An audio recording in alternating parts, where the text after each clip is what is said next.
Hello! This is our first time doing a live stream. Doesn't this look like everyone's first time doing a live stream? This is everyone's first time doing a live stream going, how the heck does this work? Okay, here we go. Oh, and Christian's there too. Awesome. I'm telling you, man, it's like I've been doing so we've been doing live stream before YouTube even had live streaming. Yeah. We've been doing live streaming from before we even had a TriCaster. You know, before there was YouTube. No. Okay, well, maybe not. not Maybe really. not really. But we didn't have a TriCaster. We had like a really old version of OBS and whatever on our other channel. And then we bought a TriCaster. We bought a TriCaster 40. Then we bought a TriCaster Mini. And those things are easy. You just click a button and it's done. Now, of course, that thing costs $6,000. All right, so today was a test. Thanks for being patient. And sorry to anyone who was on the live stream while we didn't think we were on the live stream. The test was to set an event on YouTube and then stream with that. And of course, we're not going to just use the camera on our laptop. We're using, what is it called, sir? Don't mess with the cam link while it's plugged in. The last thing you want is to unplug that. This is our relationship, by the way. He does stuff and I yell at him. Sorry. But certain people know that, like Gally knows that. Yeah. And Christian knows that. A shout out to not just any old Rodney, but Rodney, Rodney B. Hunt. Rodney's pretty much the reason. Wow, that's a big fly.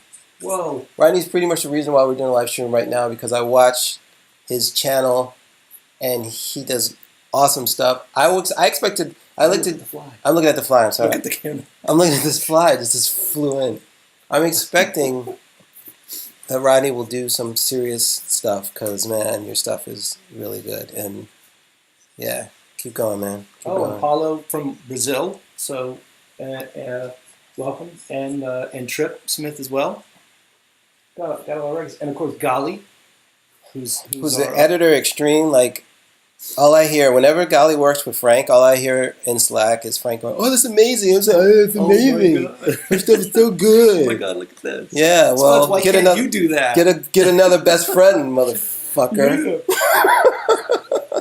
And a shout out to Christian Pierre, who's he's so regal. He's got like a first name for a last name, and vice versa. He can be Pierre Christian Pierre. All right. So now we're streaming. Yeah. 15 minutes late, but that's life when you're doing tests. So I'll keep my eye on the chat too. Okay. While you drone on about some questions that people have. All right. So what we want to do. So if there's certain questions we've been starting to get now, which are interesting, listed from the videos we've been posting, because we're up to we're at 60 videos. 61 maybe? No, 61 videos now. I think you're doing 61 now. 62 next week. Yours was 61 this week. Oh, okay. Yeah, we're up 61 videos, and any content creator knows you just forget what you did. Yeah, after a while you're like, wait, what? So what we want to do is just answer questions from viewers that we've been getting and kind of give that out to everybody in a video, and also if anyone who's actually in chat has any questions that they want to pose. But also, as Manu mentioned, we've done all kinds of live streams, particularly with our swing dance organization, Yehudi. But now that Rodney turned us on to the Cam Link, we're like, oh, we mean we could use our C100 Mark II? Go look at Rodney's channel seriously. Yeah. And he's got a cool accent. But what I want to know from Rodney is, where were you going in your car when you were like, oh, I got an idea, I got to do this video right now, and you just stopped the car and you parked, and you did one of your videos. So he's a creator. It doesn't stop. Like, it just comes up, and he's like, I got to do my video now. All right. So I have some stuff for color correction for people who are interested too. Some follow-up to that too. Yeah. So. All right, so lighting artist, in regards to the video we did on CRI and affordable fluorescents, he asked if we were having any problems with flickering, and he mentioned frame rates of 50, 60, and 100 frames per second. And he brought that up because he was doing slow motion work. And he also asked about, what is the real difference between a Kino Flo bulb and a regular, fluorescent like a Philips, which is kind of the standard. So for the first question, so as you guys probably know, if you shoot slow motion, you're shooting faster, right? So normally we're shooting 30 frames per second. And if we want to shoot in slow motion, we're going to shoot 60, 120 frames per second or even higher if we can. And then, of course, when we play that 60 seconds back, it's actually playing at 30. So it's slow. You have more information, but it's being played over a longer period of time. So the thing with flickering is, as you notice, the increments I mentioned were 30, 60, and 120. And the reason for that is in the United States, we still, so we're at 120 volts and 60 hertz, which is the frequency, of AC current. That's right. And thanks, Obama. Thanks, Obama. That doesn't make any sense. The rest of the world is, pretty much all the rest of the world is 220 volts, which is, and 50 hertz. 50 hertz. 50 hertz. 220 is actually more efficient to go across power lines. Yeah, I mean, just like we're the only ones who are using still imperial measurements. I think the only other country maybe is Sri Lanka, and everyone else is using metric, which, why haven't we switched yet? That would be nice. But so in the US, we shoot at 30, and NTSC was 30, 29.97 was 30 frames per second. Gally says the metric system is better. It is better. It is. Especially at it cooking. is. Oh my God. I think it is. Now in Europe, 50 hertz. So there, we were NTSC, they were PAL. PAL was, instead of 30 frames, was 25. And which means they were 50 interlace. Right? Because it was 2 frames. Phase alternating. So really think we were 30 frames, but it was interlace. So it was like, think of it as we were 60 interlace. Europe is 50 interlace. They'd kind of gotten away. I think we've all gotten away from NTC and all that. But anyways, in Europe, their increments are 50, 100 frames per second and on like that. So if you took any of our cameras here and you went to Europe to shoot, you would get flicker if you were shooting anywhere where there were fluorescents. If you were shooting at 30 frames a second, you have to adjust. Otherwise, you would be very surprised and unhappy. So the other thing is the difference between Kino Flows and fluorescents. So as I mentioned in that video, back in the day... Which video was this? CRI and affordable fluorescents. Okay. Fluorescents, when I would shoot, so this is back in the 80s and 90s, we'd go shoot in a grocery store. All those lights would be, usually they would be green. Sometimes you would get ones that have these purple spikes. So fluorescents were just horrible. And what we actually would have to do is take fluorescents out of the ceiling, put them into a fluorescent unit that we rigged up with pigeon plates on grip stands and light stands. In other words, use all of the same light, so everything had the same green spike, and then they would adjust it in post. Now, so then Kino Flows came out, and they had CRI, color rendering index, that was 95. Fluorescents you were lucky if they were 60 back then, and they had that spike. Today, the fluorescents have gotten a lot better, the technology in them, even though they're slowly going the way of the dodo because of LEDs. They're a lot better, and if you go to Home Depot or wherever, you're going to get, you can actually get the CRI. It's actually listed in there, and that's because of the European Union and all that. Now, that stuff has to be listed, which is awesome. So you'll see a few that are 70, but most are 80 and 90, and that's great. So today, the fluorescents really aren't that bad. You really don't need to get a Kino. The other big difference, though, between the two is you can buy a Kino Flo bulb, and you can put it in a regular fluorescent socket. And it won't really be that much different. And the reason is the Kino Flo bulbs they're like 22 bucks a pop. Like a pack of 6 is like 130 bucks. A pack of 10 I think it's like $30 of regular fluorescent bulb. I mean, it's like $3 to $5 for one We're fluorescent bulb. using fluorescents right now. Right. Well, those are LEDs, but I'll talk about. Oh, those them in a second. LEDs? Yep, those are LED. Wow. So, Oh, they're Philips. the big thing about a Kino Flo is Kino Flo kits, which are $1,000, $1,500 and up. They all come with a ballast, and that ballast sends extra voltage. I don't know if it's voltage or actual current to a Kino Flo bulb. And therefore, Kino Flo bulbs with that Kino Flo ballast give you a lot more light. Because in film, they need as much output as possible. We don't need that with video technology and what we're dealing with now. So that's the other. So you really don't need. Bottom line is, you don't need Kino Flos today. If you can get Kino Flo kits, like that's something I want to upgrade to at some point. Didn't we rent a Kino Flo kit once? I think we did. I'm not sure. For the lamb shoot? Was that a Kino Flo kit? No, we had an LED. It was an. What was in that bag that you shot the couscous with, or whatever? Oh, I don't remember. No, those were Aries. Aries. Okay. Those are Aries. Those are tungsten. Yeah. Post production. But Kino Flo kits they're like the plastic version of corrugated cardboard. They're really lightweight and foldable, and we would actually have guys with a 4-foot fluorescents with the fusion on them, with the ballast tied to them, with someone with a lot of cable following someone on the street to give them daylight. Uphill in the snow both ways. In the snow both ways, while it was 95 degrees, 95% humidity. It was, you know what? It was hard back then. You kids today, you don't know what it's like. So that's the not so quick answer to that. All right. Anyone have any other questions about that? Any other questions before we move on to the next topic of this meeting? I want to talk about. Well, I'll wait for questions to come in. Nothing. But I was going to talk about. You put everyone to sleep. I just see snoring. Sorry. The question about the color correction video that I just did. The question about what are highlights? What are whites?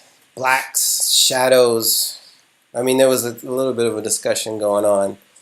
I have an example I'll show you on the computer, but just before I get to the computer, just remember, so what they did was kind of just renamed mids, lows, highs, high, mid, low.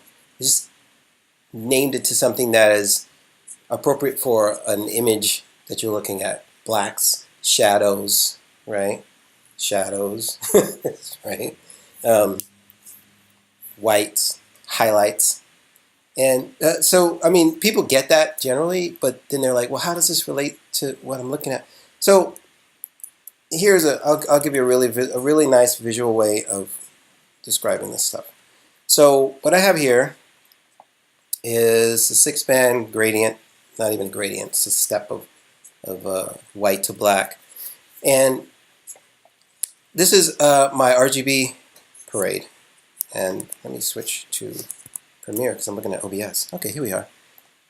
It's not my RGB parade. Sorry, my Luma waveform. Basically, it's the luminance levels of that picture across the IRE scale, which just stands for in radio engineers. Inter something of radio engineers. It's not even. It doesn't even mean anything. It doesn't even mean anything. Good. But IRE always sounds smart. So if you want to sound smart to anybody. Right? If someone comes over to your desk and is like, well, what are you doing? I said, well, I'm just measuring the IRE so I can get the exposure correct. They walk away and they think you're fucking amazing. So I'm on my Luma waveform right now. And as you see, there's like a stair step that's happening. If I make that nice and big. Oh, that's cool. And so this is measuring, right, the white. It's all the way up at 100. Then the next step down is 80. And I actually made these gradients 20 luma down from each one. So 100, 80, 60, 40, 20, 10, 0. Now, watch what happens though. So we're talking about highlights and stuff like that in blacks. Very simply, I'm going to come over to my Lumetri panel, and if I move the blacks around, it's kind of, the blacks I can't get any lower than, I have clamp signal on. Let me turn clamp signal off. It's still not matching. Well, it's not going all the way down. But notice how it's affecting pretty much only the levels that are kind of below 20, right? Below 20 IRE. I mean, there's the one at 40, but it's barely doing anything as I bring the blacks all the way down. So that's to show you that when you adjust the blacks, you're only adjusting, it's intelligently adjusting the lowest of those luminous levels. And in contrast to that, if I adjust the highlights, right? So I'm bumping up the highlights now. It's coming all the way up. From 80 up is affecting it. Okay? But it's kind of leaving alone the ones in the middle. Now, if I want to affect the shadows are going to be a little higher. Notice how, okay, from 20 up, it's moving up and down. But it's really leaving 80 alone. Yeah? And I don't want to belabor this point, but if I go to the whites, oh, cool. Once again, it's only really going to affect that level of luminance in your image. It's hard to see when you're looking at an image that it's doing anything, but looking at these scales here, it clearly shows you what you're messing with. So that sounds like this is a great way to kind of practice playing with these levels and that. Yeah. How do you bring up this? You probably mentioned. Well, I created this in the legacy text. So maybe we can post it on the on the. It's basically a 6-scale gradient with no dithering. That's a great 1, 2, 3, 4, 5, 6. Yeah. And one thing I also want to show you is contrast, right? So if I mess with the contrast, notice the middle area starts to lose contrast, which means contrast means, I guess you could say depth, or how far one level of luminous is from another.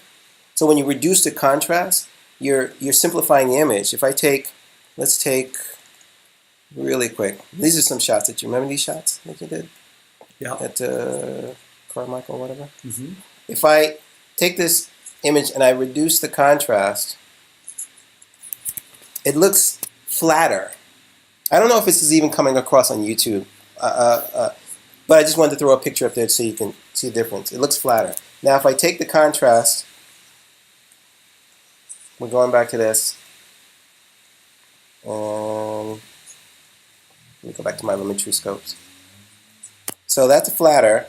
If I widen the contrast, notice how it spreads, like that 80 and that 20 come all the way up to 90 and like 10. It like spreads the distance between light between each other. Come over here and do the same thing. Now I have the contrast ramped way up. And Premiere always has trouble. But now, basically the lights, so, that's kind of the point I wanted to make using this scale to show. Everyone always asks, what's the difference between all those things? If you look at how Adobe put it on the basic correction panel, it lists it from highlights to blacks, right? Highlights, shadows, whites, black. Well, shadows and whites seem to be flipped. That's weird. I would put highlights, whites, shadows, blacks. Oh, that's weird. Why did they do that? Thanks for banging up my point. Thanks a lot, Adobe. Thanks, Premiere. It's like when you go to order a steak, what's the difference between a New York strip and a this and a that? It matters what part of the country you go. Like, there's multiple names for everything. Yeah. All they're doing is making it more complicated. So I hope that helps a little bit. But really, in practice, you just got to play around with them. And that's it. And that's a shout out to Pranav, who was asking about that, who is hero in my gaming clan, Big Fist clan, BFC, gaming clan. Overwatch, Does he play Overwatch? Yeah. What's his main? He plays. He doesn't play that much. He's too busy. He's studying film as a minor, computer engineering as a major. Cool. That's awesome. Well, because he says he wants to actually make money for a living. He's got a point. Yeah. Okay. All right. So on our Lux and Lumens video, which is the one that has 45,000 views now or something. That one's kind of insane because Lux and Lumens, 45,000 views. I think so, is that measurement of light luminosity is used. 15,000. Oh, what did I get? 45. It's got 170,000 views. That video it's this big on the screen. The it's probably watch minutes or something crazy like that. Yeah. if it's getting bright, it's actually overcast for one of the few times a year that it happens here in sunny California. So our light levels are going crazy. So lux and lumens are measurements for light intensity and all that, and it's also used outside of the film biz for the brightness. What's the brightness of a cell phone screen, and flashlights and headlights and things like that. So I think that's why that one's like, if you type lux and lumens as a search, we come up as the #1 search, because it was driving us nuts and no one ever explained it really well. Right. And there's confusion about it. It's understandable. And Fahim Boss posted 1 lumen equals 1 candlelight. The higher lumens per watt, the better. No thanks needed. And hey, thanks for watching and subscribing. But you're right, no thanks are needed because we can't thank you because that's actually wrong. Sorry, buddy. So one lumen doesn't equal. It does not equal one candle. So a candle. So again, this is imperial and metric. Candle is imperial measurements like inches and all that stuff, and 1 candle is literally a candlelight. But that's the total amount of light output by something. And then foot candles is a foot away over a certain area. How much does that 1 candle give us, right? So when I use where's it going? my light meter, right? This is my old. He sleeps with this thing. My old Sekonic light meter that is crazy old, but I love it. I mean, I got this when I was in film school, so I bought this in 1987, maybe even in 86. But wasn't there was no color in light back in 1987? Yeah, and light was different. Yeah. Well, yeah, so it doesn't measure light very well today because it's solid. It's not even. It's just. My son actually asked me, Dad, when you were young, was there color? Like, he wasn't joking. I was like, you're gonna die today. And then he said, people. And you're like, what? and then you showed him Black Dynamite, which is a great movie. And Black Dynamite 2 is coming out. Dynamite. Okay. All right. What was I saying? You were going to talk about before you so rudely interrupted. I ruded myself. Okay. And then, so lumens is the metric version of foot candle, and lux is the foot candle version of it. So generally, normally what we want to deal with is, well, how much light is on the subject, right? Because the holy trinity of film is you need a light source, like the sun or something, to reflect off of subject, object, prop, whatever's in your shot, and then that reflected light is what is captured by your eye or here, a camera. So if you don't have one of those 3 things, you have nothing. And so this guy reflects the amount of measures the amount of light that is hitting this area. The other type of light meter, spot meter, is used by the camera, and you point it at a spot, and that tells you, well, here's how much light is being reflected off, right? Because that gives you contrast, because different skin tones and other things, right, are going to reflect different amount of light. So anyways,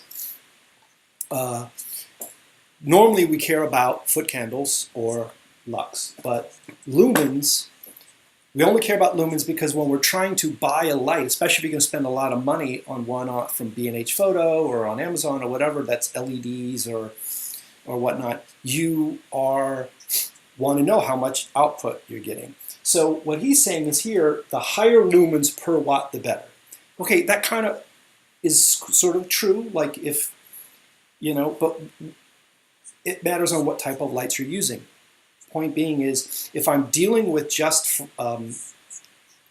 tungsten lights, airy lights, for example, those normal Richardson, orangey looking lights. Yeah, you can. There's 100 watt inky Mole Richardson. It goes up to 350, 650, a 1K fluorescent. So that's 1,000 watts. So traditionally in film, you go, what's the wattage? I got a 5K. I got a 10K. And you'll kind of do the same thing with HMIs as well. But when you bring fluorescents, which are more efficient, you get more lumens per watt. And you bring in LEDs where you get even more per watt. That's kind of what he's talking about, but it seems to be less. Yeah, it even just makes sense to me. The LED will pump out more light per that 1 watt. Per that 1 watt. Because you can look at that. I look at the bulb. We replaced a lot of our bulbs in my house with LEDs. It's like, 5 watts, but it looks like it lights the whole room. It's like but the other issue is that it's also price.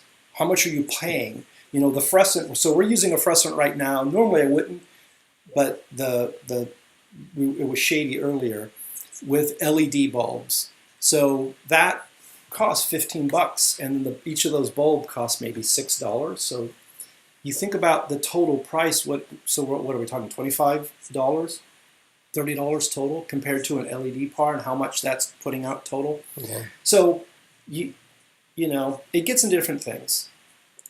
So it's not as simple as a one-to-one comparison, and ultimately you just have to buy things and do it. Another problem you run into is this. So this is, you know, a practical bulb. It's one of the EcoSmart ones you get at Home Depot. That's an LED?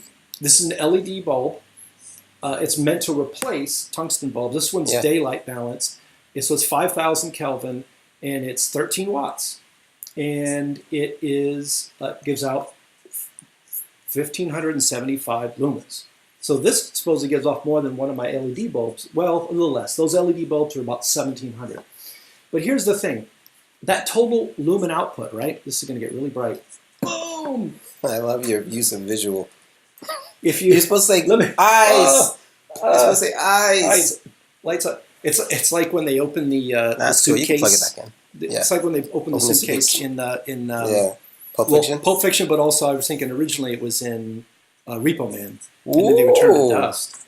He knows how to go back to the original way thing back that Quentin Tarantino ripped off. So if you look at this bulb, what you notice is it's spherical, and that there's this base, and the base kind of chokes up onto it like a turtleneck sweater. Well, that total 1,575 lumen output, a whole bunch of it's going into the base. They measure, you know, when they measure this stuff, they have meters to do it and all that, but it's measuring an area. It's not like this big spherical thing that they stick it in. There's no meter like that. Right. So they're doing equations going, yeah, that's the total output. There it is. Like, well, you know, it's like when you go to rent, you know, apartment and it goes, oh, it's 1,000 square feet. Well, they measure that out to the outside of the wall, so it's not the actual usable space. If your table was all your furniture was an exact square, and you could put it right in the corner, and there's no molding. A lot of ifs in this, there's right? a molding, and all that, But they measured out to the wall. I remember we rented an office when I had my magazine film crew back in the 90s, and there was a stone building. The walls are like this wide. I'm like, we measured the inside, and when you do the math, you're like, we're getting ripped off here, man. So, but that's why a lot of times we like to use LED pars. So the practical, I'll generally stick this in a socket, and I try to get dimmable ones so that this is if it's in a shot and I can dim it. So it's meant to look like a light. It's not meant to light people. The LED pars are reflective, parabolic reflectors. This one is going to get a little bit bright, but not too bright, right? I don't want to blow up my sensor. But this pushes out all of the lumens. So this guy is only 1,200 lumens. But the vast majority of those lumens are getting pushed out where we want it. And we got one right now going into these. I'm so glad you introduced me to those. I'll use the LED panel that we built, or I'll use the umbrella, and then I'll use one of those as what do we call it? An eye light. Fill light or an eye light? An eye light. Yeah. Because of the darker skin, I'm going to light myself a little more, right? So I love those things. Those things come in handy. I'll throw some diffusion in front of it, and all set. And I still got to do a video on that on an eye light. We have to do a video on eye lights. Yeah, and how? Because I want to do a sketch on raccoon eyes. Right. We got to do a sketch on raccoon eyes. Raccoon eyes are if you're outside, and particularly if someone has, so if the sun's high and you're not having any fill, and people have, particularly some people have a bit of a bridge here, so you'll see in photos, and you'll probably notice it now that I mention it, particularly on Facebook, where their eyes are just dark like a raccoon's. So you do a fill light. We also because of the shadow, because of the shadow, and because the sun is the problem with the sun is when it's high, which is most of the day. But also because we want to be able to use the term Kirk light and show an image from original Star Trek. Yeah, because Kirk light. One of the things you would do. Oh shoot, that's right. Oh, where did I put it? We would take Kirk light. I love that. Oh, hand me the cardboard. On the in between the two, the cutout I use on the other side, in between pass it. Oh, this. Yeah. This? Yeah. This I just realized I was going to throw this away today. We use this for the video talking about polarization. But one of the things we would do, I can actually do it right now. I'm going to do it on you. You want to hold it? No, I'm going to do it on you here. You sit down. This light's going to kind of get a little bright. This is live. We're doing it live. So, whoops. So what we would do is put a light through a card like this, Okay. with diffusion on the light onto someone, and if you watch, you can see it on old Star Trek, particularly on Kirk. Quick, do it to me. Do it to me. I'm close to the I want to do it. now. I want to see Here we it. go. Here we go. Ah, Is it working? yeah. Ah, that's good. Hold on. I got to get out of the frame because I'm blowing the camera. You would put that on a dimmer, right? Yeah. I'll put that on a dimmer. But Bones, I don't think I can survive the threat of the Klingons. Bones. Okay. But normally they used it when he was giving a speech and he was talking to. And it was a nice tight shot, right? And it was a nice tight shot, and he was enticing an alien green woman to his wily ways, because that's the way TV was in the '60s. So, anyways, all right, we're getting close to. Gally has a question. She has a question because we're at a half hour. Yeah, we're almost done, guys. Question regarding color correction. I'm working on a project that has footage from 3 different cameras. I'm trying to do color correction on certain shots, but they turn out a bit red pinkish. Even though white balance seems to be good. And also the skin tone, it's really bad in shots that have no skin tone at all. How do you start dealing with that? Tried using curves and color wheels, but I get lost all the time. 3 different cameras. 3 different cameras? Like, they probably are different, because I don't know, smaller budgets probably not going to be able to afford like 3 C100s or 3 5Ds. So it sounds like you're dealing with typical, like, they didn't think about it when they shot it, and then they gave it to you, and it's your problem. And Gally says, yeah. So, and is the monitor? Is it your monitor, or is it at a gig where is it calibrated? Is it? Well, first thing I want to say is, like, there was some. I think Gally had some comments about the chef and now the shot looking orange. And actually, you made a good point, because there's flames in his face, so he's going to look orange because he's getting lit from another place. But trust your scopes, first of all. Don't trust your eyes, and don't trust an uncalibrated monitor. Because if you're using a Mac monitor, okay, so if you only have a Mac with the Retina display, whatever, these good Macs, these are actually pretty good. These are actually pretty good. When I was doing the 2 extra screens, my 2 Asus screens, I would put this guy in the middle and color correct on this guy, because the color's pretty good. Until I got my new Dell monitor, which was more color correct, then I used that. All I can say, Gally, is first of all, trust your scopes. Trust that your white balance is good, and trust, if the scopes say your white balance is good, you're set. If you have no reference in those shots, and you're white balancing them separately, that could be tricky. What I would do is I would take the beauty shot. Some of those shots, if you have 3 different shots from 3 different cameras, one of them has a really nice shot. You just have to look to see which shot you really want to sell. Correct that shot. Match the other ones to that shot. Now, if you're moving inside and outside, you can get away with different, white balance setups and all that stuff. But if it's all like daytime, there has to be something consistent for you to keep matching those shots against each other. But I would take that colorful, beautiful shot, correct that one, match the ones that contextually should be around it. If it's, we'll do this. Well, I can't use it. Okay, say like a prosumer camera and a C100. Oh God, please don't ever do that. But if we had to do that, and we were both like in a kitchen, and I had to match, I'm going to take the C100's best shot, and then match the prosumer camera to that. Does that make sense? And I think that was a good point you brought up too, right? About we were talking about the other day, which is right. Trust your scopes, because the other thing, they put these optical illusion images now, not actually an image meant for an optical illusion, but photos where people are like, hey, this street looks wrong, or what's the color of that dress? Remember all that?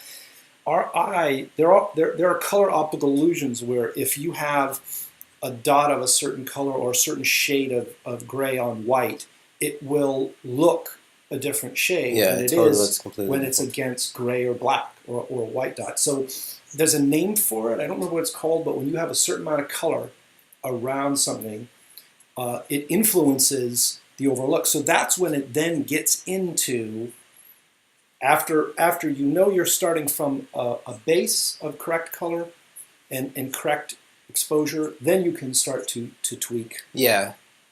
And I'm not a color scientist. Neither one of the color scientists, but we've done this for a long time.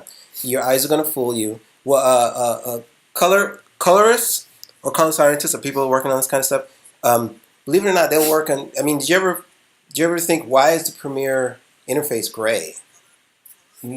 It's gray because they don't want your eyes to be affected by any particular outstanding color in the interface against your own thing. Even if you go to a colorist studio, the studio is going to be gray, and they'll actually have like somewhere to look, so that's gray. They'll look at the thing for a little bit, readjust their eyes, Oh wow! and then they'll go to the screen. Now we're not going to do any of that stuff, but basically, you want to trust your scopes, get that beauty shot, match the other ones. Even if the white balance doesn't look right on the other ones, they have to look consistent to what the shot around it, right? So I hope that helps. And we're overexposed because the sun has just come out. Yeah. I can't work like this, man. Well, and I think we're done. I think we're done. We have some more questions, but we'll save them for next time because Yeah. they want us to know about production on serial. Yeah, and then another stuff. We'll do that in another one. Yeah. All right. So, guys, thanks for joining us for what was really just a test. So we said, well, let's test it out because he's like, hey, I got the seat. Yeah, Rodney hooked us up. Hooked us up, man. Rodney B. Hunt. Don't quit, Gal. This is like, maybe I'll just quit. No. All right. Thanks for watching, guys. We're going to figure out how we're going to do this. Maybe we'll do this once a month, and we'll post this live. We don't know when. Maybe right away, or a week, or whatever, or just throw this up as it is for other subscribers. And maybe one day Frankie Boy will tell you about the time he did that shoot for Wu-Tang. No, it wasn't Wu-Tang. It wasn't Wu-Tang? Oh, it was Method Man. Method Man. We hung him upside down from a chain hoist. And the special effects guy was like, you better listen to what I'm saying, or because if you fall, die. Your neck will snap because your arms are like... He could have been there when Method Man died. No, he didn't. This guy, I worked with that guy before. He was super pro. But yeah. All right. But anyways, we could have swung him like a pendulum. Did whatever we want. No, he would have bit me. He's got... Yeah, he would have bit He was tall. He was a big guy. Anyways. PutMyFocus.tv.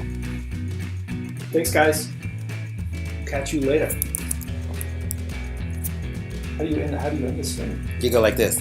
Bloop.